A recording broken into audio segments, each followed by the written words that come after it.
नाज़रीन, मरियम नवाज की एक और ऑडियो सामने आई है, बल्कि यूं कहा जाए कि ऑडियो लीक हुई है तो गलत ना होगा। अब सवाल ये पैदा होता है कि जो ऑडियो ऑपोजिशन के या नून लीग के हक में जाती है वो ऑडियो जाली होती है, टेम्पर्ड होती है, लेकिन जो ऑडियो या जो वीडियो ऑपोजिशन या नून लीग की मुखालफत में जाती है वो 100% असली होती है।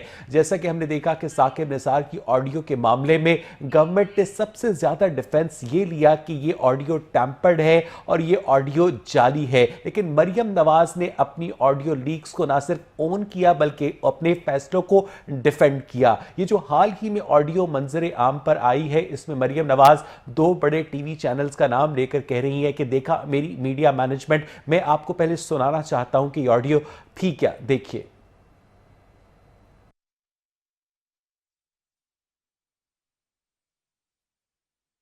देखिए मेरी मीडिया मैनेजमेंट, जियो और दुनिया ने तो उनकी जई तई फेर दी है। देखिए मेरी मीडिया मैनेजमेंट, जियो और दुनिया ने तो उनकी जई तई फेर दी है। अब दो सिनेरियोज हैं। अगर तो मरियम नवाज की ऑडियो टैंपर्ड है तो इसके ऊपर बहस ही खत्म हो जाती है, लेकिन अगर मरियम नवाज की ये ऑडियो असली है तो फिर सवाल ये पैदा होता है कि इस ऑडियो में ऐसा क्या है जो गवर्नमेंट नहीं करती, क्योंकि गवर्नमेंट भी मीडिया मैनेजमेंट करती है। आपके जो बड़े बड़े वफाकी वज़रा होते हैं, आपके जो वज़ीर इत्तलात होते हैं, आपके जो तर्जुमान होते हैं गवर्नमेंट्स के, वो चुन चुन के सहाफ़ियों को पिन पॉइंट करके रखते हैं कि कौन से चैनल से कौन से सहाफ़ी ने गुस्ताखाना सवाल किया और आइंदा उसे प्रेस कॉन्फ्रेंस में घुसने नहीं देना और आइंदा उसके चैनल की जो मैनेजमेंट है उसे अप्रोच करके या तो उसे नौकरी से निकलवाना है या उससे रिप्लेस करवाना है। $1 मिलियन क्वेश्चन यह है कि अगर गवर्नमेंट मीडिया मैनेजमेंट कर सकती है तो इस ऑडियो के असली होने की शक्ल में ऑपोजिशन मीडिया मैनेजमेंट क्यों नहीं कर सकती। इस पर बात करेंगे एक छोटे से ब्रेक के बाद। Stay with us.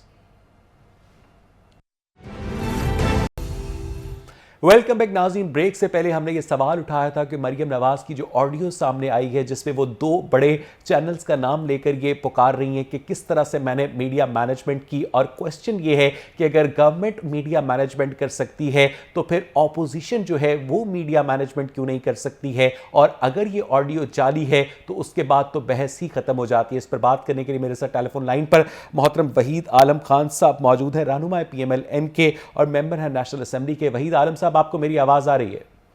जी आ रही है। वहीद साहब, आपके नजरों से और कानों से ये मरियम नवाज की ऑडियो गुजरी है?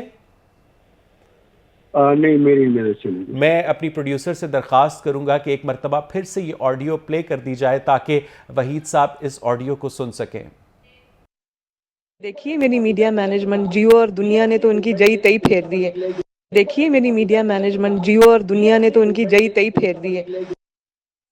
देखिए मेरी वहीद साहब, सुन लिया आपने? नहीं, मुझे आवाज नहीं आई। वहीद साहब, चले मैं आप मुझे अगर थोड़ा सा मार्जिन दें तो मैं वो अल्फाज रिपीट कर देता हूं जो मरियम नवाज कह रही हैं। वो दो बड़े चैनल्स का नाम लेकर ये कह रही हैं कि देखी है मेरी मीडिया मैनेजमेंट, इन दोनों चैनल्स ने तो पाकिस्तान तहरीक इंसाफ की जई तई फेर दी है। अब सवाल ये पैदा होता है वहीद साहब कि इस तरह की जो ऑडियोज़ हैं, इससे पहले जो इस तरह की ऑडियो मंजर आम पर आई थी उसे तो मरियम नवाज ने बाकायदा ओन किया था। जी, देखें, बात ये है कि पहले तो ये इसकी तस्दीक हो जाए कि ये ऐसे ही किसी ने कर दी है या उनकी ओरिजिनल है। लेकिन मैं ये समझता हूँ कि देखें, ये इसका जो मीडिया का ये करना, ये सारा ये इल्ज़ाम देना, ये तो मीडिया का तो काम है। जो भी काम आए उसको अपना उसकी सदाकत को देखते हुए आगे लोगों तक पहुंचाना। तो मैं समझता हूं कि ये अभी बिफोर द टाइम ये है इस पर कि जी उन्होंने क्या कहा या क्या नहीं कहा, इसकी तस्दीक हो जाए तो फिर उसके बाद फिर वहीद साहब, अगर साकिब निसार की ऑडियो लीक होती है तो उसे आउटराइटली साकिब निसार से ज्यादा गवर्नमेंट झुठलाती है कि ये ऑडियो टैंपर्ड है। बाकायदा नून लीग पर, मरियम नवाज पर यह कहा जाता है कि आप लोग सियासत करने से बेहतर है कि कोई स्टूडियो खोल लें या कोई यूट्यूब चैनल खोल लें, लेकिन जो ऑडियो गवर्नमेंट के हक में जाती है थोड़ी बहुत भी, वो उसी वक्त असली हो जाती है। इस डबल स्टैंडर्ड के ऊपर वहीद साहब आप कमेंट करना चाहेंगे? देखिए मेरी बात सुने, ये तो इनकी जो जो लीडरशिप है शुरू से लेकर अब तक, कोई भी उनकी वो तकारीर उठाकर देख ले, उनके दावे उठाकर देख ले, हर जगह पर डबल स्टैंडर्ड है। यानी यही वो जो लोग हैं जो उस पर स्टेज पर खड़े होकर, कंटेनर पर खड़े होकर बड़े बड़े बुलंद बुलंद दावे करते थे, लेकिन कोई भी एक भी दावा जो है सच नहीं हुआ। इन्होंने कौम से झूठ बोला और हर जगह पर बोला। ये एक बंदा नहीं, इनका जो लीडर है वो भी झूठ बोलता है, इनके जितने वुज़रा हैं सब झूठ बोलते हैं। और आपने देखा कि किस तरह ये झूठ बोलकर फिर अदारों को मुलायम करते हैं, यानी उनको बाकायदा, यानी आप अपनी मीडिया की बात ले लें, यानी ये वो मीडिया है जिसको ये मीडिया इनके खाली कुर्सियों को भरा हुआ दिखाता रहा है, बड़े बड़े जलसे दिखाता रहा है, और आज ये उन्हीं पर उस तरह की वो तनकीद कर रहे हैं। वहीद साहब, मैं आपसे दरखास्त करूंगा कि हमारे साथ टेलीफोन लाइन पर ही रहिएगा। मोहतरम नदीम बारा ने हमें ज्वाइन किया है, रहनुमा पाकिस्तान तहरीक इंसाफ के। नदीम साहब, आपको मेरी आवाज आ रही है? आ रही है क्या? नदीम साहब, ये ऑडियो जो कि मरियम नवाज की सामने आई है, जिसमें वो 2 बड़े चैनल्स का नाम लेकर कह रही हैं कि देखी मेरी मीडिया मैनेजमेंट, ये ऑडियो आपने सुनी है? बिल्कुल सुनी है। नदीम बारा साहब, इस ऑडियो के बारे में आपकी क्या राय है? ये इनका असल चेहरा है, जो इनका असल चेहरा वो यही है कि जब हर चीज को ये मैनेज करने की कोशिश करते हैं और ये जिसके बारे में लोग कहते हैं ये एक माफिया है। तो माफिया का काम क्या होता है कि हर चीज को मैनेज करना, हर चीज के ऊपर जो है अपनी मर्जी। नहीं, नदीम बारा साहब, बगैर किसी फोरेंसिक टेस्ट के आपने कैसे अज्यूम कर लिया कि ये ऑडियो असली है? साकिब निसार की ऑडियो को बगैर किसी फोरेंसिक टेस्ट के नकली करार दे दिया जाता है और मरियम नवाज की हर ऑडियो को बगैर किसी टेस्ट के असली मान लिया जाता है। ये आप पीछे देख लेना, पिछली जो लीकेज है वो खुद तस्लीम किया था उसने कि ये मेरी है, उसने खुद तस्लीम किया इस चीज को। और दूसरा ये है कि ये वो तो फ्रांसिक होने के बाद बकायदा वो उसमें हुआ कि वो जो की हुई थी वो आपने देखा चैनल पे चली कि जिस तरह वो मैनेज करके तोड़ के अलग चीजें जो इकट्ठी करके। अच्छा नदीम बारा साहब, एक बात बताइएगा कि जो गवर्नमेंट होती है वो टैक्स पेयर के पैसों से लाखों करोड़ों के इश्तिहारात देती है, बार बार तर्जुमान बदलती है, बाकायदा वजारत इत्तलात कायम कर रखी है। अगर गवर्नमेंट मीडिया मैनेजमेंट करे तो वो हलाल है, अगर ऑपोजिशन मीडिया मैनेजमेंट करे तो वो हराम क्यों है? नदीम बारा साहब, नहीं जी, जिस तरह इनका एक सिस्टम चलता था ना, जिस तरह इन्होंने 40 अरब रुपया 5 सालों में खर्च किया है इन अपने जो इनके मुंतखब किए हुए थे या जो इनके रिलेटेड लोग थे जिनको इन्होंने बांटा है, तो वो भी एक रिकॉर्ड का हिस्सा है, वो भी तारीख का हिस्सा है। नहीं नदीम बारा साहब, उन्होंने जो किया उसको किया। मेरा आपसे सवाल ये है कि अगर आप लोग वुज़रा की प्रेस कॉन्फ्रेंस में चुन चुन के सहाफ़ी को बुलाएंगे, अगर कोई सहाफ़ी गुस्ताखाना सवाल करेगा तो आप उसे नौकरी से निकलवाएंगे, उसकी चैनल के ऊपर शिकायत करेंगे, उसको आइंदा प्रेस कॉन्फ्रेंस में सवाल ना करने का मौका दिया जाएगा। तो ये सारी मीडिया मैनेजमेंट अगर गवर्नमेंट करे तो ठीक है, अगर यही मीडिया मैनेजमेंट ऑपोजिशन करे तो वो गलत क्यों है? नदीम बारा साहब, नहीं, मैं समझता हूँ हमारे अंदर ऐसी चीजें नहीं है। इससे पहले भी आप देख लें, ये इश्तिहार इनका उस वक्त बताएं मरियम नवाज का किरदार क्या था, कौन सी जिम्मेदारी थी जब ये डायरेक्शन दिया करती थी कि किसको इश्तिहार देने हैं, किसको नहीं देने, किसको वो भी तो यही काम नदीम बारा साहब गवर्नमेंट करती है कि प्रायोरिटाइज किया जाता है उन चैनल्स को जो कि गवर्नमेंट की पॉलिसी को टो करते हैं, उन्हें ज्यादा इश्तिहारात मिलते हैं, और उन चैनल्स की निस्बत जो गवर्नमेंट की पॉलिसी को टो नहीं करते, यही काम गवर्नमेंट खुद भी करती है ना नदीम बारा साहब? मुझे बताया ना कौन सी ऐसी जहां हमने इस तरह कुछ किया है। हमारा, मैं समझता हूँ कि आज के दौर में जितनी मीडिया आजाद है, जिस तरह तनकीद हमारे ऊपर होती है, पहले दिन से लेके आज तक जैसे तनकीद हमारे ऊपर हो रही है, इसीलिए आजाद मीडिया में मोहम्मद मालिक के प्रोग्राम को पैमरा के जरिए आपने एक मशहूर सहाफी को बुलाने पर आपने वो प्रोग्राम ही बंद कर दिया। ये आजाद मीडिया है नदीम बारा साहब? मैं जाती तौर पे अगर ऐसा कोई हुआ है तो मैं खुद इख्तिलाफ करता हूँ, इससे गलत हुआ। चले नदीम बारा साहब मेरे साथ ही रहिएगा। वहीद आलम खान भी हमारे साथ मौजूद है इस वक्त स्टूडियोज में। हमारे बहुत ही मोहतरम दोस्त और उस्ताद मारूफ सहाफ़ी मोहतरम नसीम कुरैशी साहब ने हमें ज्वाइन किया। नसीम साहब वेलकम टू द शो। यहाँ पर बात हो रही है मरियम नवाज की ऑडियो के मुतालिक जो कि अभी रिसेंटली लीक हुई है या रिलीज की गई है, जिसमें वो कह रही है 2 बड़े चैनल्स का नाम लेकर के देखी मेरी मीडिया मैनेजमेंट। मेरा सवाल नदीम बारा से ये था कि अगर गवर्नमेंट मीडिया मैनेजमेंट कर सकती है तो ऑपोजिशन मीडिया मैनेजमेंट क्यों नहीं कर सकती है? नसीम कुरैशी साहब। जी बिल्कुल, थैंक यू वेरी मच, शुक्रिया। बिल्कुल कर सकती है। देखें, मीडिया मैनेजमेंट का हक हर उस बंदे को है, चाहे वो गवर्नमेंट है चाहे वो अपोजिशन है। लेकिन ये बात उस वक्त शोर उस वक्त डलता है जब जिसकी किसी की बात बाहर आती है। देखें ना, ये अब एक छोटी सी ये एक छोटा सा मेरा 5 सेकंड का या 3 सेकंड का होगा क्लिप, ये आ गया, इसके ऊपर बहस शुरू हो गई। अच्छा, ये बिल्कुल मामूली बात है, ये कुछ भी नहीं है, ये कुछ भी नहीं। इससे बड़ी बातें, इससे ज्यादा बातें हैं। बारा साहब भी बात ठीक कर रहे थे अपने तौर पे। लेकिन देखें, गवर्नमेंट का तो काम है ना, गवर्नमेंट चला रही है, जिस पर गवर्नमेंट आई है वो चला रही है कि हम ये चाह रहे हैं कि पैनिक ना हो, अगर महंगाई है तो कोई बात नहीं, उसको तरीके से टैकल किया जाए, लोगों को में कोई पैनिक क्रिएट ना हो, लोग में ऐसा कोई ना आए कि वो बाहर निकले, उनको रखें। देखें, ये उनका भी स्टाइल है, हक है उनका, किस जो उनकी गवर्नमेंट का मौक़िफ़ को लेके आगे चैनल लेके जाए, उसको उनका देना फ़र्ज़ है उनका। मैं कहता फ़राइज़ में शामिल है।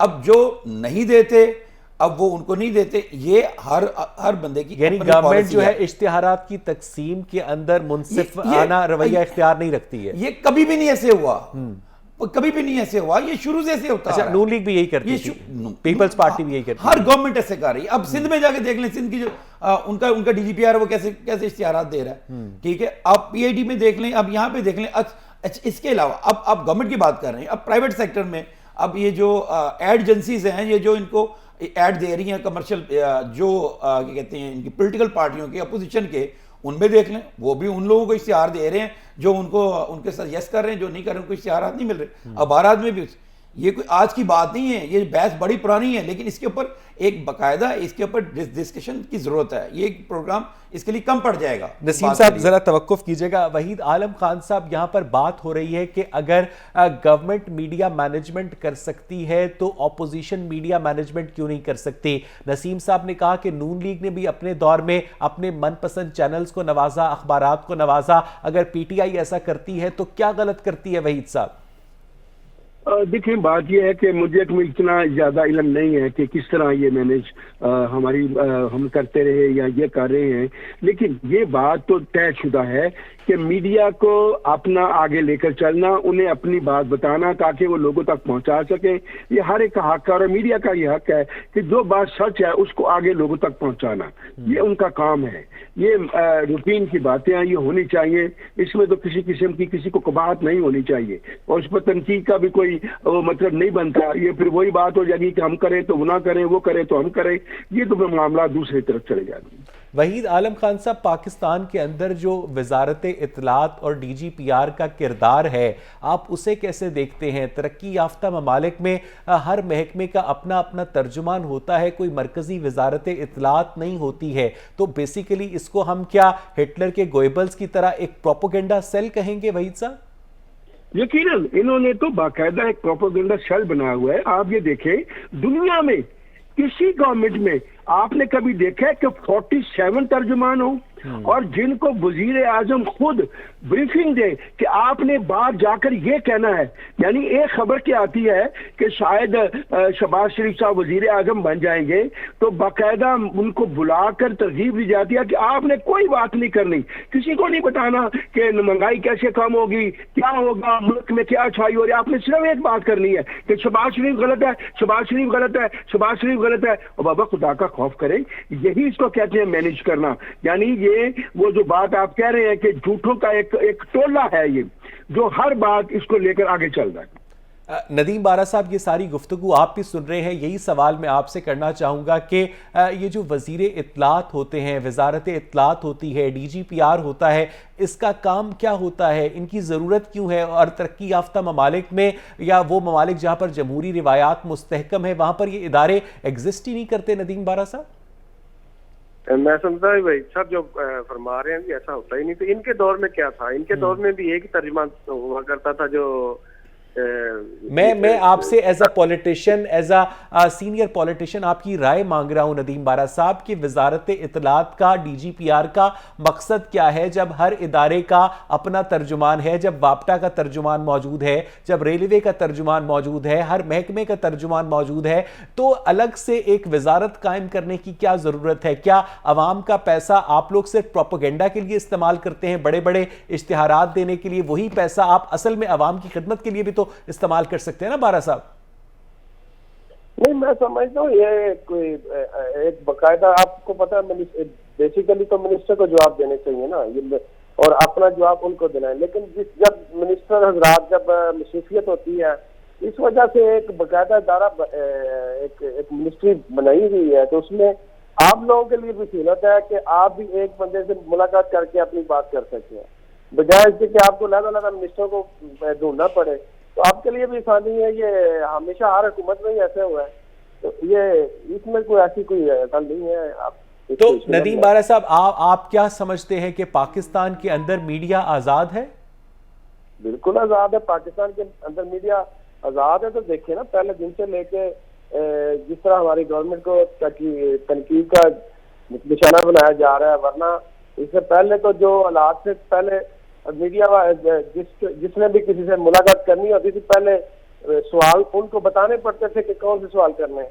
तो आज तो हमारा लीडर तो ऐसा नहीं करता, वो तो बिल्कुल आप देखें जो मर्जी जो भी मिलता है जाके अपनी बात करता है और आजादाना। नसीम कुरैशी साहब, बड़ी इंटरेस्टिंग स्टेटमेंट सामने आई है बारा साहब की जानिब से। उनका ये कहना है कि पाकिस्तान में आजकल तहरीक इंसाफ के दौर में मीडिया मुकम्मल तौर पर आज़ाद है। आप इससे इत्तफाक करते हैं नसीम साहब?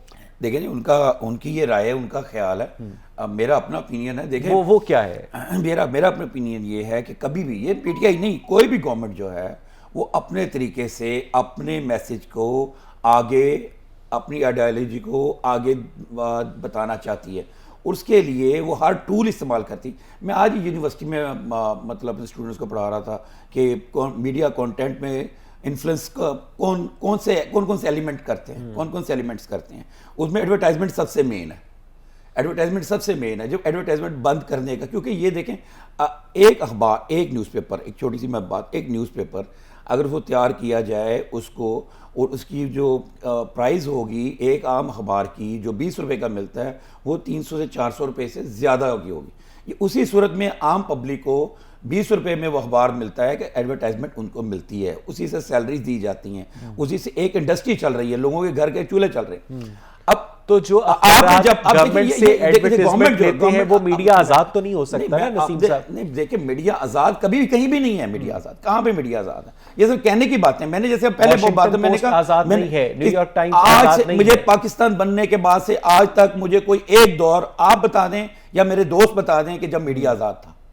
अब अगर इसने कैद किसी ने जंजीरें नहीं बांधी हुई, लेकिन ये एक तरीके, एक चीज़ें हैं, जैसे कि दो बॉल आए, या आप अभी जो वीडियो लीक, ऑडियो लीक की जिसकी बात हो रही है, जिसके ऊपर ये आगे बहस चल पड़ी है, अब भी बहुत सारी ऑडियोज आनी है, बहुत सारी ऑडियोज पड़ी हुई हैं, हर पार्टी के बंदे की, हर साबका मौजूदा वुज़रा की, वुज़रा आला की, सब लोगों की। आप परेशान हो जाएंगे ये। अच्छा, वहीद साहब मुझे ये बताइएगा कि जब वज़ीर आज़म इमरान खान ऑपोजिशन में थे तो वो ट्वीट किया करते थे गवर्नमेंट के इश्तिहारात की तस्वीरें लगा करके, ये तुम्हारे बाप का पैसा है। और अब वही जो बाप का पैसा है, अब वही जो है दोबारा से अखबारात को इश्तिहारात देने के लिए, टीवी चैनल्स को इश्तिहारात देने के लिए और उन्हें मैनिपुलेट करने के लिए इस्तेमाल किया जा रहा है। इमरान खान साहब जिस बात पर तनकीद किया करते थे बीइंग ऑपोजिशन लीडर, गवर्नमेंट में आकर वही नहीं कर रहे वहीद साहब?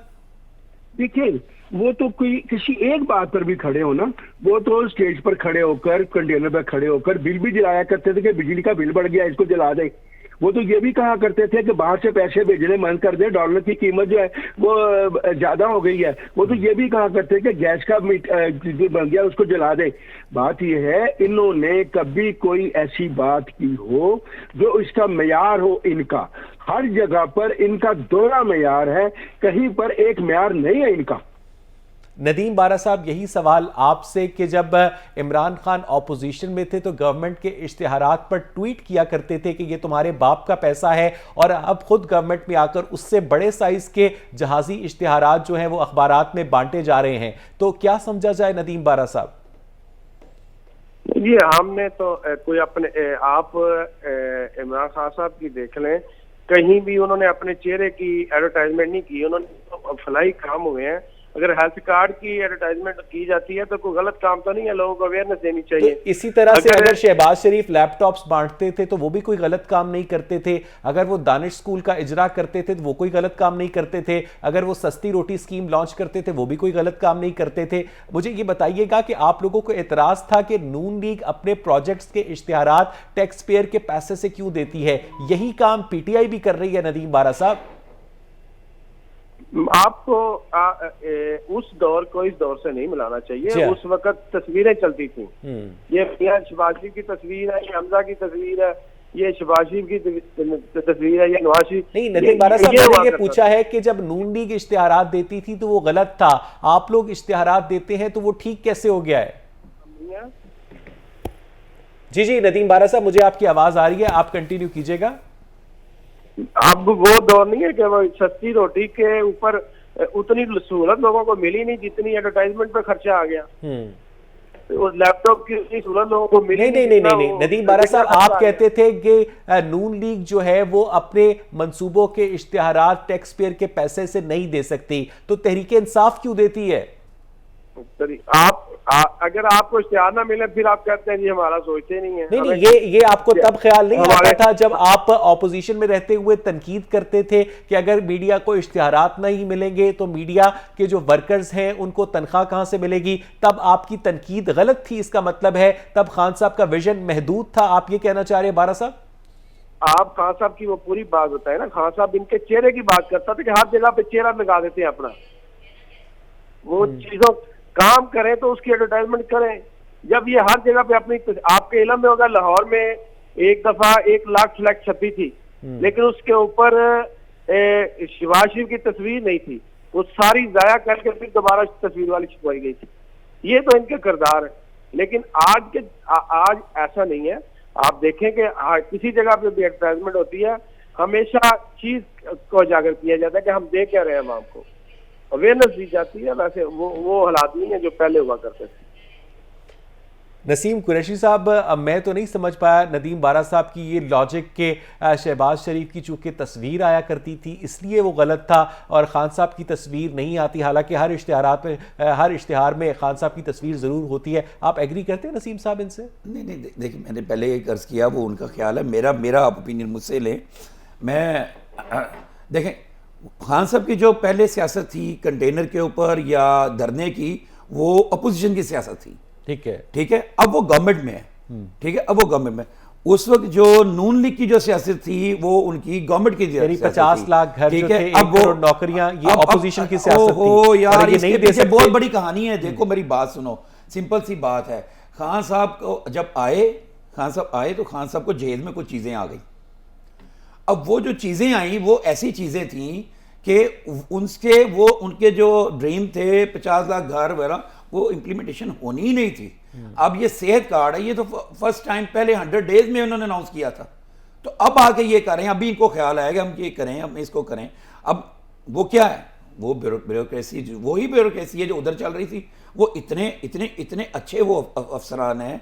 आप ये देखें, आपने कहा जी 30 साल डूब गए, आप भी उनको लेके चल रहे हैं। इनकी खामियां खराबियां ये हैं, इनके साथ ये पीटीआई फेस को इन्होंने पीछे कर दिया, पीछे बटा दिया, जिसकी वजह से इनकी कारकर्दगी, अब मैं इसके ऊपर वहीद आलम खान साहब जो कारकर्दगी की बात कर रहे हैं नसीम कुरैशी साहब, इसी वजह से खैबर पख्तूनख्वा के बल्दियाती इंतखाबात में तहरीक इंसाफ को सेटबैक का सामना करना पड़ा और मौलाना फजलुर रहमान की जमात जो है पहले नंबर पर आई। वहीद साहब जी, यकीनन देखें, इनकी ये जी दोहरा मेयार जो है, दोहरी पॉलिसीज है। कंटेनर पर खड़े होकर कुछ कहते रहे और आज भी, कल ये कह रहे थे 4 दिन पहले कि पाकिस्तान सबसे सस्ता मुल्क है, और आज इनका वजीर आला वहां कह रहा है कि हम इसलिए हार गए कि महंगाई बहुत ज्यादा थी। यानी इनकी किस बात को आप लेकर चलेंगे? ये तो पूरी टीम जो है झूठों के सरदार है सारे के सारे। जो इनका लीडर कहता है वही ये लोग कहते हैं। और मैं तो ये हैरान हुआ कि वो गवर्नर जो था स्टेट बैंक का, उसने भी, हालांकि इकोनॉमिक्स का आदमी है, उसने भी जो इनके लीडर ने कहा कि जी डॉलर महंगा हो रहा है, किसी को तो फायदा हो रहा है ना, तो खुदा का खौफ करे। बहुत ही अनप्रोफेशनल स्टेटमेंट थी, आप सही कह रहे हैं वहीद साहब। और ये इसका रिजल्ट है। यानी ये माने या ना माने, इनकी जितनी पॉलिसी थी सारी फेल हो गई है। इनका अपना इलाका था, इनकी हुकूमत वहां पर अपनी है, इनकी हुकूमत वहां पर है। जब हुकूमत हो तो लोग तो वैसे समझते हैं कि बल्दियाती इलेक्शन हुकूमत ही जीतेगी। इसका मतलब है कि कंप्लीटली जितनी पॉलिसी थी लोगों ने नदीम बारा साहब, कुछ दिन पहले तक गवर्नमेंट पीट रही थी कि पाकिस्तान दुनिया का सस्ता तरीन मुल्क है, अमेरिका से सस्ता है, बरतानिया से सस्ता है, और अब आप लोग कह रहे हैं कि महंगाई की वजह से हम खैबर पख्तूनख्वा में बल्दियाती इलेक्शन हार गए। हर बात के ऊपर यूटर्न क्यों लेती है तहरीक इंसाफ, नदीम बारा साहब? नहीं, ये इसमें तो हकीकत है कि महंगाई तक पूरी दुनिया का इशू बना है। यानी आप जो चंद दिन पहले कह रहे थे कि पाकिस्तान दुनिया का सस्ता तरीन मुल्क है, आप गलत बयानी कर रहे थे। नहीं, मेरी बात पूरी होने दे। जी। पर महंगाई पूरी दुनिया का इस वक्त इशू बना हुआ है, लेकिन अगर पाकिस्तान को पूरी दुनिया के साथ शामिल अगर करते हैं तो यहाँ महंगाई उस तरह नहीं है। जैसे आप इंडिया में पेट्रोल का रेट देख लें, बांग्लादेश में देख लें, आप बाकी मुल्कों में देख लें किस तरह ऊपर गया, लेकिन हम पाकिस्तान में तो फिर कम बढ़ाया गया, इसमें टैक्स कम किए गए हैं। इंडिया में एक शख्स की फीकस आमदनी $1920 है सालाना और पाकिस्तान में $1190 है सालाना। क्या कहेंगे नदीम साहब? नहीं, इंडिया में गुर्बत ज्यादा है, यहाँ तो ज्यादा गुर्बत है, लेकिन ये है कि फिर भी हमने काफी कंट्रोल किया पेट्रोल के मामले में। यानी वहीद आलम साहब गलत कह रहे हैं कि आप लोग खैबर पख्तूनख्वा में महंगाई की वजह से नहीं हारे। वहाँ गलती हमारी, टिकटों की गलती हमने तस्लीम की है कि हमने टिकट देने में गलती की है। लोगों के जिन लोगों को हमें आगे करना चाहिए था नहीं किया, ये हमारी कोताही हुई है।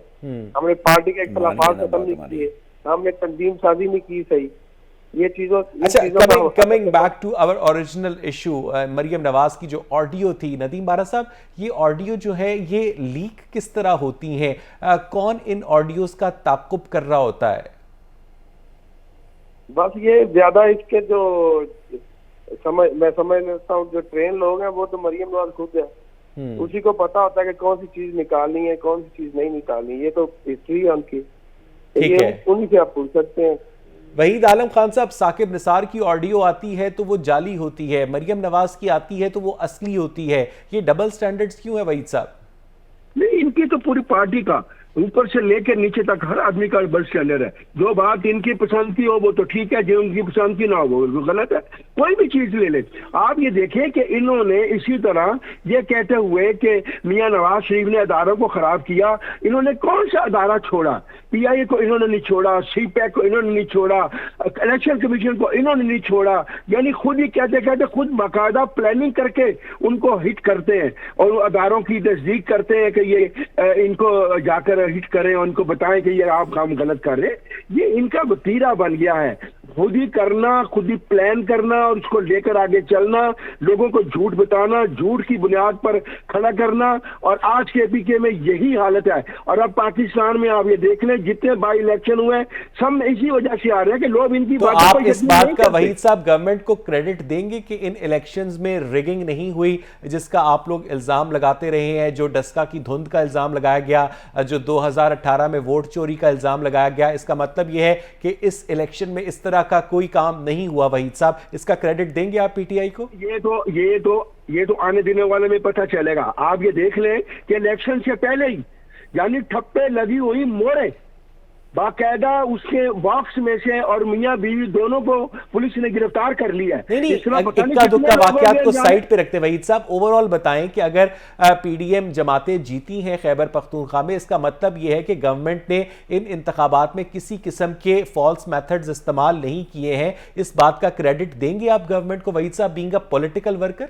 चलेगा, वो तो इतनी अक्सरियत में दूसरी इनके मुखालिफ वोट पड़े हैं कि वो जो रिगिंग करना भी चाह रहे थे, जो इनकी प्लानिंग भी थी, वो भी मुकम्मल ना हो सकी।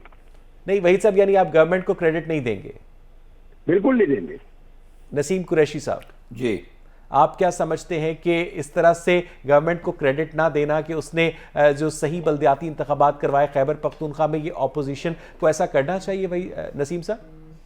नहीं, ये तो देखिए हिस्ट्री में ऐसी मिसाल नहीं मिलती हिस्ट्री में ऐसी एग्जांपल नहीं देखें। जो जो सही बात है वो सही बात है। बाकी रही महंगाई, कुछ पॉलिसियाँ की खराबी थी, जैसे भारत साहब ने भी कहा पॉलिसियाँ खराबी थी, इन्होंने वक्त पे फैसले नहीं किए, उसकी वजह से थी। दूसरी, इस वक्त कोरोना पूरी दुनिया में बेड़ा गर्क हुआ हुआ है, पूरी दुनिया में बेरोजगारी बढ़ी हुई, पूरी दुनिया। ये बात वैसे सच्ची है। मैं आपको एक टेक्निकली बताऊं, ये जो इन्होंने कहा जी पाकिस्तान सबसे सस्ता मुल्क है, वो सस्ता ज़रूर है, बिल्कुल सस्ता है। हमारे यहाँ पे जो एक मतलब पानी की बोतल जितने में मिलती उतने में दुबई में, इंग्लैंड में नहीं मिलती। नहीं, आप परचेजिंग पावर पैरिटी को क्यों भूल जाते हैं? मैं वही अच्छी तरफ आ रहा, परचेजिंग पावर जो है वो हमारी कम है, ठीक है, इस वजह से जरा थोड़ी प्रॉब्लम, लेकिन सस्ता मुल्क है। अब आ जाए मैं आपकी जो ये बात है, देखें ऐसे कभी भी नहीं हुआ कि एक सिटिंग गवर्नमेंट हो और जो जो जो इलेक्शन जो होते हैं ना, जो इलेक्शन जो होते हैं जिमनी इलेक्शन होते हैं, वो गवर्नमेंट के होते हैं। हिस्ट्री उठा के देख लें, सही बात कभी भी ऐसे नहीं हुआ कि जो मर्जी हो जाए। जो तो ये गवर्नमेंट है, ऑडियो थी, वो ऑडियो थी, ये अपनी जीत के ऊपर, अपनी शिकस्त के ऊपर पर्दा डाल। देखिए वो एक मीडिया वहां है, इसमें जो मरियम साहबा जो बात कर रही हैं, ये मैं तो समझता हूँ ऐसी ऑडियो लीक होनी नहीं चाहिए। ये आप किस तरफ लेके जा रहे हैं? आम आवाम को क्या मसला है इसमें? प्रॉब्लम क्या? उसको क्या इससे ऑडियो लीक से लेना है? ये पर्सनल होती हैं, इनको लीक होना ही नहीं चाहिए। लेकिन मैं आपको एक खबर देता जाऊं, अभी और ऑडियोज आ रही हैं, बहुत सारी ऑडियोज हैं, बहुत सारे लोगों की ऑडियोज हैं, बहुत सारे बड़े बड़े। मैंने पहले इस बात का अभी इसी प्रोग्राम में मैं जिक्र कर चुका हूं, अब फिर हर प्रोग्राम पे हर चीज। लेकिन ये बहुत बहुत शुक्रिया नसीम कुरैशी साहब, बहुत बहुत शुक्रिया वहीद आलम खान और नदीम बारा। नाज़रीन, कुछ हल्कों नाज़रीन, पुलिस का काम होता है अवाम की हिफाजत करना। जब लेडी पुलिस कांस्टेबल को अवाम अवाश नौजवान जो है वो छेड़ने लग जाएं तो फिर सवाल ये पैदा होता है कि अगर पुलिस अपनी हिफाजत खुद करेगी तो फिर अवाम की हिफाजत कौन करेगा। ग्रेटर इकबाल पार्क लाहौर में इंतहाई अफसोसनाक वाक़या पेश आया जब गेट नंबर 5 के ऊपर एक लेडी पुलिस कांस्टेबल को 2 अवाशों ने छेड़ा और उसके बाद बाकायदा शिकायत करने पर उसके खिलाफ थाना लारी अड्डा में मुकदमा दर्ज किया गया। इस पर बात करने के लिए मेरे साथ स्टूडियोज़ में मोहतरम अब्दुल्ला मलिक साहब मौजूद हैं, समाजी कारकुन हैं, माहिर कानून हैं, और डॉक्टर उस्मा आशिक हमारे साथ टेलीफोन लाइन पर होंगी, समाजी कारकुन हैं। अब्दुल्ला साहब, मैं आपसे गुफ्तगू का आगाज़ करूंगा। लेडी पुलिस कांस्टेबल्स को तैनात करने का मकसद ये होता है कि वो ख़वातीन को, लड़कियों को एक सेंस ऑफ प्रोटेक्शन देंगी, लेकिन अगर वो उन्हें ही छेड़ना शुरू कर देंगे लोग तो उसके बाद इनकी तैनाती के ऊपर से तो लोगों का एतमाद उठ जाएगा। अब्दुल्ला साहब,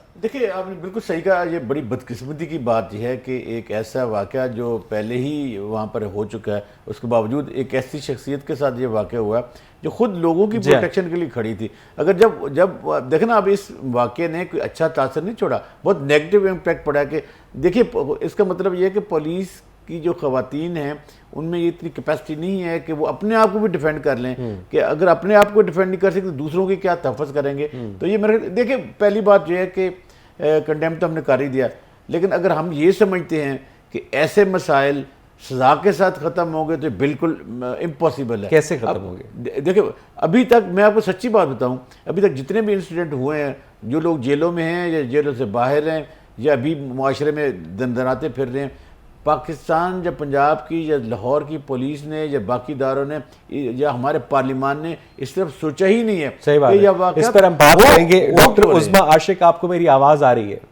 जी बिल्कुल। डॉक्टर उस्मा आशिक, ग्रेटर इकबाल पार्क में लेडी कांस्टेबल को छेड़ा गया, इनकी तैनाती का मकसद खवातीन और लड़कियों को सेंस ऑफ प्रोटेक्शन देना था, लेकिन जब खुद ही इन्हें ही प्रोटेक्शन हासिल नहीं है, ये जब खुद ही ट्रेंड नहीं है, तो फिर मैसेज तक क्या मैसेज जाएगा? डॉक्टर उस्मा, बहुत शुक्रिया। पहली तो बात ये मैं आपको बताना चाहूँगी कि हम इसको एक दूसरे एंगल से इस चीज़ को ज़रूर देखें कि अगर यंग जनरेशन या एक नौजवान जो हैं वो किसी को भी छेड़ते हैं तो उसके क्या रीज़न्स हो सकते हैं, क्या वजूहात होती हैं कि वो नौजवान इस तरह का एक्ट करते हैं। अब उसकी जगह पे कोई भी हो सकता है जिसको वो छेड़े हैं, वो लेडी कांस्टेबल थी, वो खातून थी, खातून होने के नाते उसको छेड़ा गया या उसको एज अ पुलिस ऑफिसर छेड़ा गया। ऑब्वियसली खातून होने के नाते छेड़ा गया, ठीक है।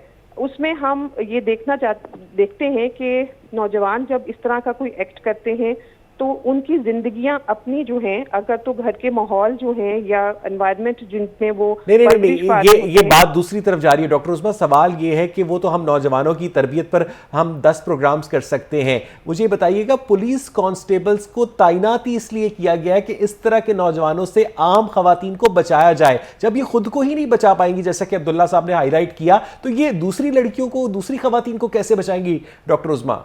देखिए, जो रिएक्शन किसी को भी, किसी मर्द, जो अगर मर्द पुलिस ऑफिसर भी खड़ा होता तो उसको भी कोई हमला करके या किसी भी एक्ट से उसको नुकसान पहुंचा सकता है ना।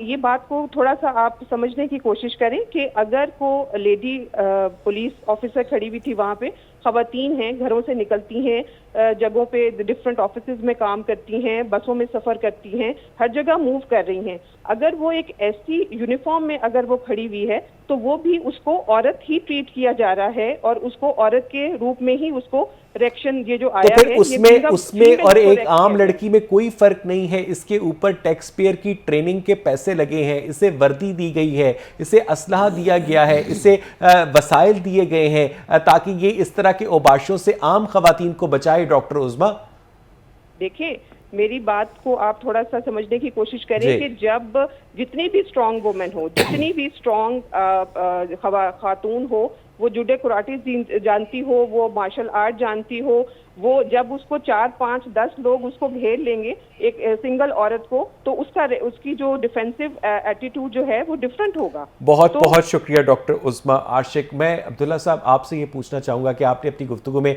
एक बड़ा अहम नुक्ता उठाया, माजरत चाहता हूँ, मेरे पास आज वक्त कम है, कि सज़ा से ये मसाइल हल नहीं होंगे। इसको ज़रा एलैबोरेट कीजिएगा, तो फिर कैसे होंगे ये मसाइल हल?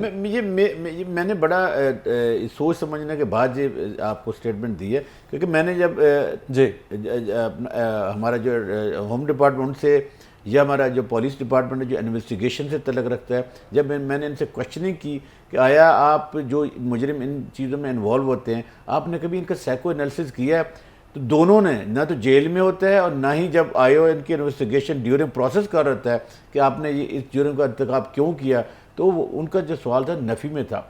तो मैं इस नतीजे पर पहुंचा हूं कि अगर आप जज़ा और सज़ा का कंसेप्ट भी लेकर चलते हैं तो ये उनसे मसाइल कैसे हल होंगे? इसके बुनियादी वजह है कि सबसे पहले कि आप जो हुकूमत वक्त हो उसको जिस चीज़ों का रशनलाइज करना चाहिए, उनको ये चीज़ें डिबेट कर, जब हुकूमत की विजन होगा, हुकूमत इस चीज़ को खात्मा करना चाहेगी, पार्लियामान में डिबेट करेगी, जो कंसर्निंग लोग हैं, तो पार्लियामेंट भी तो कानून साजी ही करेगी ना, जो कि सजा के मुताल्लिक होगी। ना, देखिए, पार्लियामेंट इस पे थिंक टैंक बनाएगी, जो पार्लियामेंट की standing committee. I am extremely sorry Abdullah साहब, मेरा वक्त खत्म हो गया। नाज़रीन, प्रोग्राम के आखिरी हिस्से में हमेशा की तरह मुझे एक बहुत शानदार किताब का आपसे तारुफ करवाना है, और वो है लियो टॉल्स्टॉय का शोहराए आफाक नावल वॉर एंड पीस, जो कि 1869 में मुकम्मल किताबी शक्ल में पहली मरतबा पब्लिश हुआ।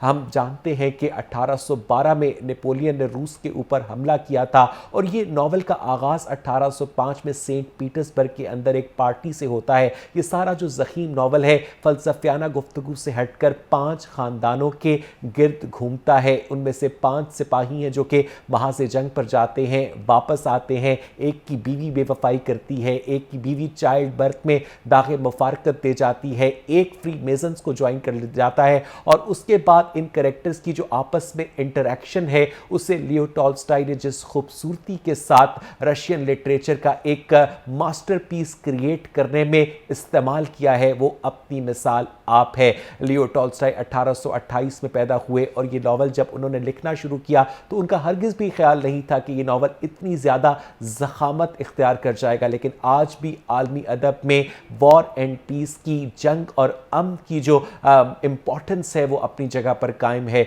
और अगर नौजवानों को अपनी ज़िंदगी में एक दफ़ा मौका मिले एक रूसी अदब से आशनाई का, तो उन्हें लियो टॉल्स्टॉय का ये नावल वॉर एंड पीस, जंग और अमन ज़रूर पढ़ना चाहिए। आज का प्रोग्राम देखने के लिए शुक्रिया।